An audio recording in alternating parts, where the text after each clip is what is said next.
Hey guys, so I just want to show you this because I couldn't really find much information on the GTI FSI engines. There's this lower dipstick tube and it's kind of pressed in to the block and it's pretty difficult to remove, so I found out kind of a trick to get it out. So if you look into there, I got some of it out already.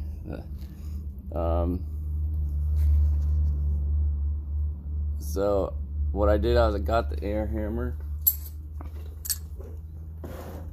just enough to be able to kind of get an indent on it, and was able to, as you can see, I got most of it out already. Just wanted to film it so you guys could see. Alright, let's see if you guys, so it's kind of hard to get, but once you get it, there